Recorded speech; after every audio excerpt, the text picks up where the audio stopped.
Olá, amados, mais uma vez estamos aqui louvando e agradecendo o nome do Senhor, porque só o Senhor é digno de toda a honra, toda a glória e todo o louvor. A você que faz parte do nosso canal Palavra que Salva, Deus te abençoe com toda a sorte de bênção, Deus te cubra de bênção, Deus esteja com você em todo o tempo, Deus guarde a tua casa, a tua família, teus filhos sejam grandemente abençoados, que a tua família seja próspera no Senhor. Esse é o desejo que eu tenho para você e que Deus esteja sempre guardando a tua vida. Você que ainda não faz parte, mas está assistindo agora pela primeira vez essa mensagem, eu tenho algo para te dizer. Olha, você é muito bem-vindo ao nosso canal. Sinta-se à vontade. Eu costumo dizer que aqui é a família Palavra que Salva. Então, fique à vontade em nosso meio. Se você quiser fazer parte, se inscrever, você pode apertar em inscrever-se. Automaticamente você está inscrito e você não paga absolutamente nada. É 0800, ok? Então, fique à vontade. Muito obrigado por você estar aqui nos assistindo, tá bom? Não esqueçam aí no final, dê o seu like, seu gostei, não gostei, que aí o vídeo tem mais relevância na plataforma e aí permanece por mais tempo. E outras pessoas podem ouvir essa palavra maravilhosa. Amém? Então, hoje eu quero iniciar uma série chamada Relacionamento é Outra Coisa. Nós vamos falar da relação familiar, que é muito bem diferente, né? Uma coisa é casar-se, a outra é o relacionamento pós-casamento, né? Então vamos lá. Hoje eu quero falar sobre Acabe e Jezabel, né? Nós estamos falando de relacionamento. 1 Reis, capítulo 16, verso 30 e 31. Ele pecou contra o Senhor Deus mais do que qualquer um dos que haviam sido reis antes dele. Não se contentando em pecar como o rei Jeroboão, Acabe fez pior e casou com Jezabel, filha de Etbaal, rei de Sidom, e adorou o deus Baal. Tá? Como eu falei para vocês, eu não quero me deter nessa questão mais dos feitos, das situações, da religiosidade, né, da questão mais relacionada a isso. Eu quero me deter ao relacionamento desses dois, né, para a gente ter mais ou menos uma noção, né, de o que pode ter acontecido, o que está por detrás das coisas que faz com que as pessoas, ou no caso o marido e a esposa, tenham determinados comportamentos, né? Você pode dizer assim, mas isso é porque Deus quis que fosse dessa maneira. Tudo bem, Deus quis que fosse dessa maneira. Eu não vou divergir do que você está falando, mas tem um plano relacional. Tem um plano aqui de baixo da dimensão horizontal, né? Você pode até assistir o vídeo que eu gravei, o último vídeo é a dimensão horizontal e vertical. Então, esse plano horizontal, que é o relacionamento, só sabe, né, quem passa por ele, porque por isso que a gente diz que relacionamento é outra coisa. Uma coisa é se mostrar, né, o relacionamento aí, no caso do casal, né, se mostrar como casal. A outra coisa é dentro de casa. Como se dá isso no plano expresso e como se dá isso no plano secreto. E aí eu vou precisar do conceito de transgeracionalidade, né? Que é exatamente essa forma como a família ela vem se demonstrando genealogicamente, né, para chegar nessa mulher chamada Jezabel e também chegar nesse homem chamado Acabe, ou o rei Acabe, né? Então a Jezabel, ela tinha algumas características, né? Rebelde, ela era sedutora, ela era manipuladora e dominadora. Né? Então a gente vê esses comportamentos dela fora, né? Fora no sentido de não dentro de casa. Quando a gente vê na Bíblia, a gente vê ela fazendo as suas ali, né, com os profetas e todos ali desafiando, né, manipulando, dominando e tal, fazendo as suas, ou se comportando dessa forma, né? Então, ela perseguia, como eu falei, perseguia os profetas, né, e adorava ao rei Baal, né, o Baal, adorava Baal, né? Então, ela é uma adoradora de Baal. Então, nessa perspectiva da transgeracionalidade, nessa perspectiva da genealogia, na árvore genealógica de Jezabel, o que a gente consegue ver? Né? Vamos levar em conta que essa mulher chamada Jezabel vai ser analisada agora com os olhos clínicos, né? Uns olhos voltados para esse conceito de transgeracionalidade. Então, o que vai acontecer? Como é que nós podemos ver essa mulher e o porquê? O que está por detrás? O que motiva? Qual é a motivação da ação, dos comportamentos dessa mulher? E a gente começa a ver, por exemplo, na árvore genealógica, o que ela tem? Ela tem um pai e ela tem uma mãe. Todo mundo nasce de um pai e de uma mãe, né? Então, ela nasceu dessa junção. As características dela, é bem provável que ela tenha herdado de um desses, ou do pai ou da mãe, com uma identificação mais forte com um deles. Né? A gente sempre pergunta para você, de quem que você gosta mais? Do seu pai e da sua mãe? Aí você diz assim, eu gosto dos dois, né? Eu não faço essa separação afetiva, até eu gosto dos dois, eu amo meus pais, tá? Beleza. Mas sempre tem aquele que você se identifica mais, né? Que não precisa dizer que não ama o outro, né?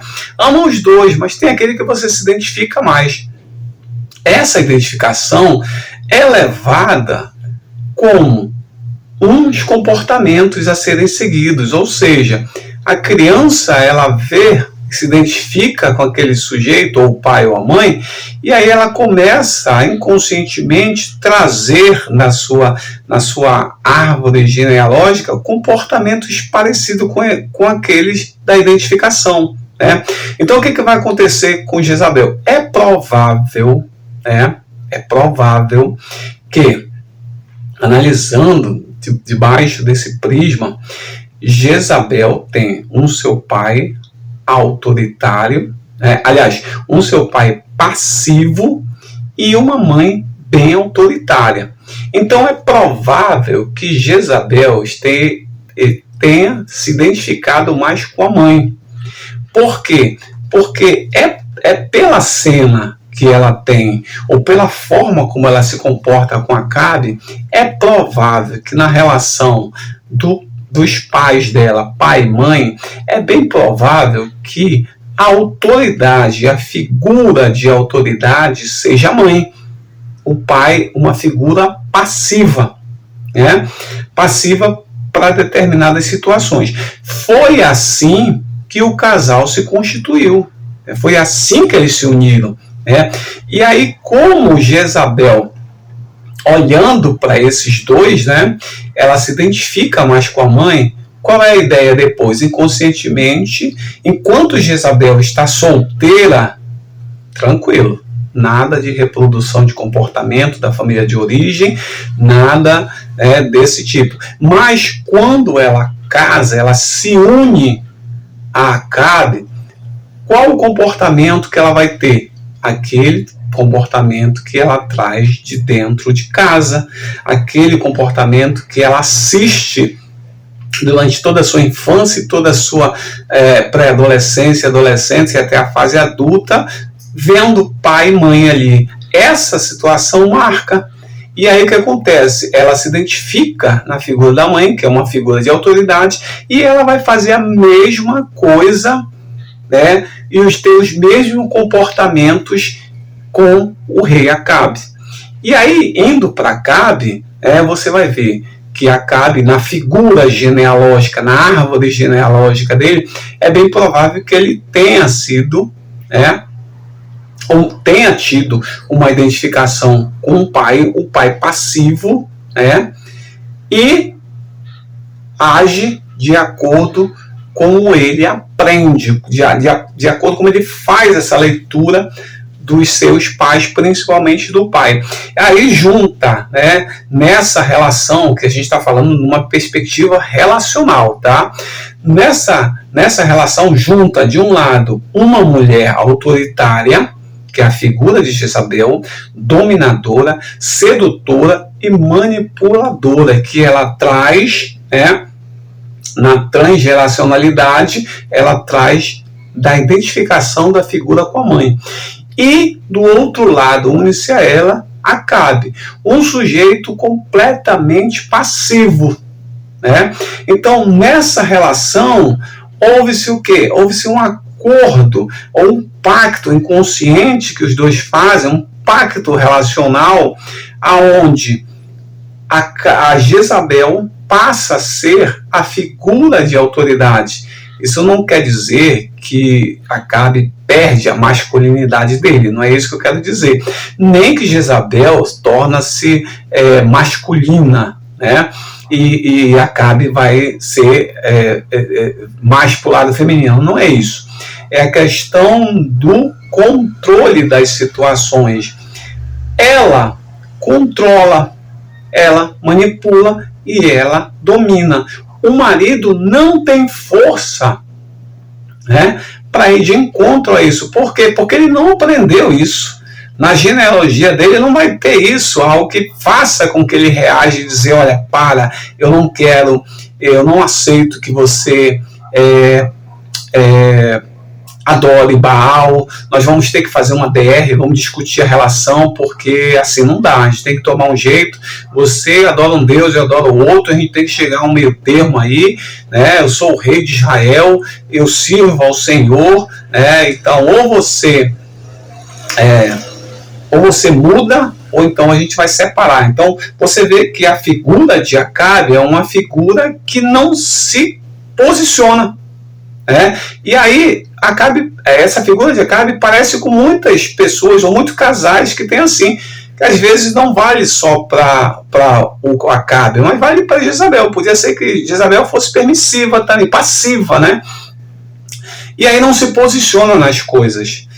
Tanto que numa grande momento aí, né, da história, que ele quer a vinha de Nabote. Mas quem vai e toma frente, quem manipula, quem domina, quem seduz é Jezabel. E até manda matar Nabote para que ele consiga a vinha.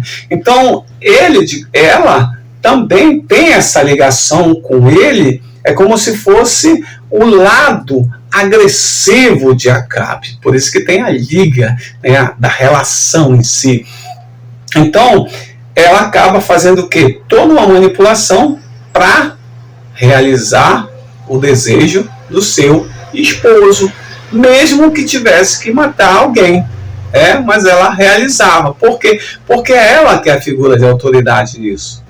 E aí a gente começa a olhar para as histórias. Por quê? Porque aquela cena, aquele modelo de Acabe e Jezabel, talvez não caiba hoje, a gente vendo a história dele e como uma história até que traz uma certa prevenção para determinadas situações nossas, né? E Deus nos alerta para muitas coisas. Mas uma das coisas interessantes nesse alerta é exatamente a questão do relacionar-se, a questão do relacionar-se, que trazemos, essa digamos que na nossa relação, nessa árvore genealógica, quando se fala da nossa família de origem, a gente traz comportamentos que não deveriam entrar no nosso relacionamento atual. E aí, essa relação de Jezabel e Acabe, ela se parece muito com a nossa. Por quê? Porque você vai ver muitos Acabes e muita Jezabel nesse mundo, com uma relação parecida. né? Ou Jezabel dominando, ou Acabe dominando, ou Acabe sendo passivo, ou Jezabel sendo passivo. Mas é assim que se dá as relações, né? Nesse momento, essa relação de Jezabel e Acabe vai ser prejudicial para eles. Por quê? Porque no final vai gerar conflitos internos, onde o próprio casal vai ter dificuldades, e também para tudo que eles fazem ao seu redor. Ok? Então, na próxima série, Relacionamento é Outra Coisa, eu já vou trazer outro casal, outra família, para a gente começar a caminhar nesse sentido aí. Nós estamos no mês de maio, mês da família, então é interessante, Deus tocou no meu coração para trazer essa série, e eu espero que possa ajudá-los aí no entendimento do relacionamento, né? Então, uma coisa é estar solteiro, outra coisa é relacionamento, é outra coisa bem diferente. Que Deus te abençoe, te guarde, te proteja, em nome do Senhor Jesus. Amém.